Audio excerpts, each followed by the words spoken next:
On va parler de notre future maison. Et là, pas de différence. Notre future maison Je ne savais pas.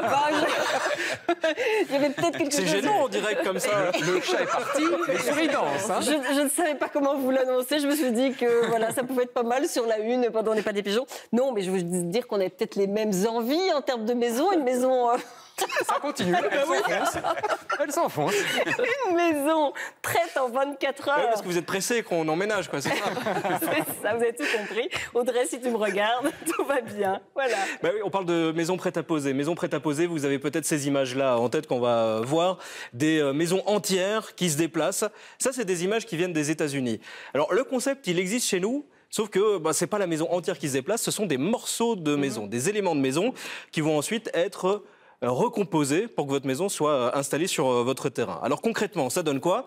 Vous allez le voir dans ces images, dans ce reportage réalisé par Christine Lénart à Oulart. Et il y a de la rime là-dedans. À première vue, ça ressemble à une maison traditionnelle. Façade en briques, intérieur cosy, cuisine entièrement équipée. En réalité, cette habitation, c'est comme un immense Lego.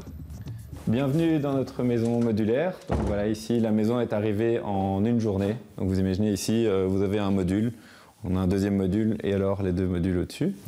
Depuis 8 mois, Karl Spett est l'heureux propriétaire de cette maison modulaire. En une seule journée, il l'a reçue telle qu'elle. Ici, la cuisine qui était également posée dans les modules. Donc elle a été posée en usine, dans le module et ensuite amenée ici sur le terrain. Le carrelage était déjà là, oui, lors du transport, oui. Idem pour l'escalier? Il aurait pu être là, mais on a fait le choix de faire venir ici un menuisier qui a fait un escalier sur mesure. Passons à l'étage. Donc ici, on est dans la salle de bain. Donc de nouveau, la salle de bain aurait pu arriver telle qu'elle.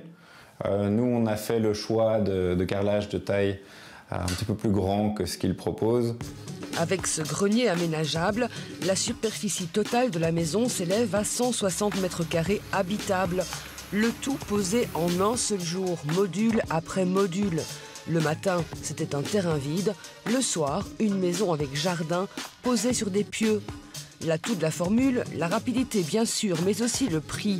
Dans ce cas-ci, 25 à 30% moins cher qu'une construction traditionnelle. En fonction des finitions, je pense qu'on était entre 1100 et 1200 euros TVA comprise avec des belles finitions. Contrairement à une construction classique qui devrait être plus ou moins de 1500 euros, je pense, TVA comprise. Point de vue confort, Karl semble ravi. Mais qu'en est-il de la stabilité? En voyant quels matériaux ils utilisent, notamment ici du béton armé, on s'est rendu compte que c'était probablement plus solide, au moins aussi solide qu'une construction traditionnelle. On n'a aucun problème de stabilité, d'ailleurs il y a une construction traditionnelle qui est ici juste à côté, et on n'a aucune fissure, rien du tout. Seul bémol, selon le propriétaire, avec cette formule, oubliez l'excentricité. Le seul désavantage de ce type de maison, c'est qu'on est limité au niveau de l'architecture intérieure. Donc on a vraiment les modules qui sont assemblés et on doit jouer dans cet espace.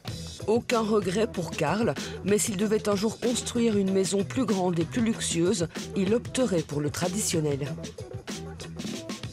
On a entendu, Cyril, qu'on ne pouvait pas se permettre de folie au niveau de l'architecture. Ça veut dire quoi? Il y a quelques modèles parmi lesquels on peut choisir et puis c'est tout? Alors, il y a plusieurs moyens de fonctionner. Vous pouvez choisir des éléments et vous combiner votre maison un peu comme des Lego, finalement.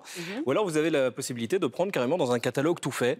On vous a proposé un assemblage, vous dites « j'aime bien celui-là » et un peu plus tard, votre maison est posée sur votre terrain.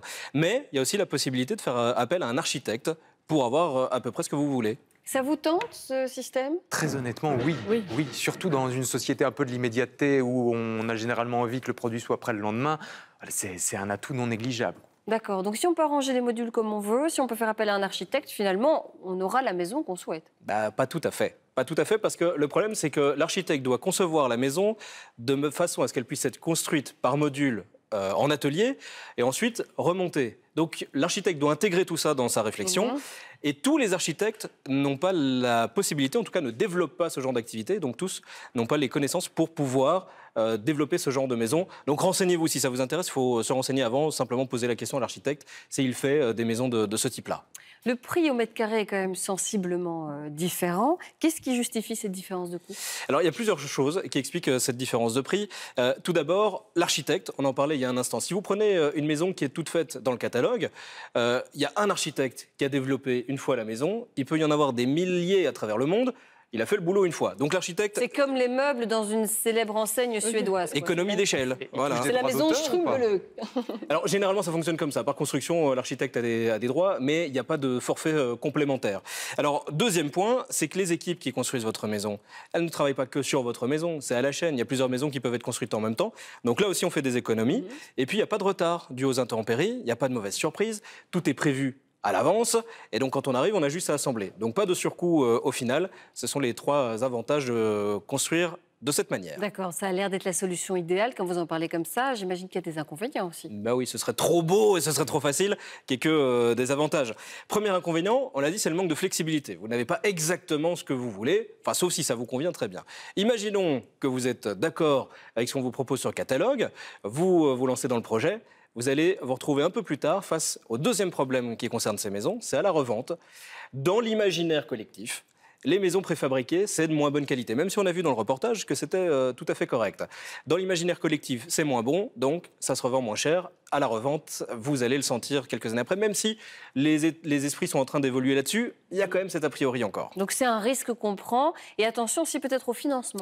Et oui, parce que c'est pas une généralité, mais certaines banques ont un petit peu du mal avec le concept, puisque cette maison, vous allez devoir la payer quasiment en intégralité avant même que la première pierre soit posée chez vous, puisque c'est monté en quelques minutes. Donc certaines banques ont du mal avec le concept et refusent aujourd'hui de financer ce genre de projet. Là aussi, c'est en train d'évoluer. Toutes les banques ne réagissent pas de la même manière, mais ça peut être quelque chose qui bloque quand vous demandez votre crédit. Merci Cyril, je vous demande de répondre par oui ou par non. Vous, malgré les inconvénients, vous optez pour cette solution? Oui ou non? Non, moi si je devais construire, non. Liberté complète pour une maison. Il me manque juste l'argent, mais oui. Oui, pour le prix. D'accord, il y a deux réponses positives sur 3. Merci beaucoup Cyril. Et alors on la met où notre maison finalement? Écoute, on va en discuter juste après parce que je me disais au niveau des modules, j'ai quelques idées.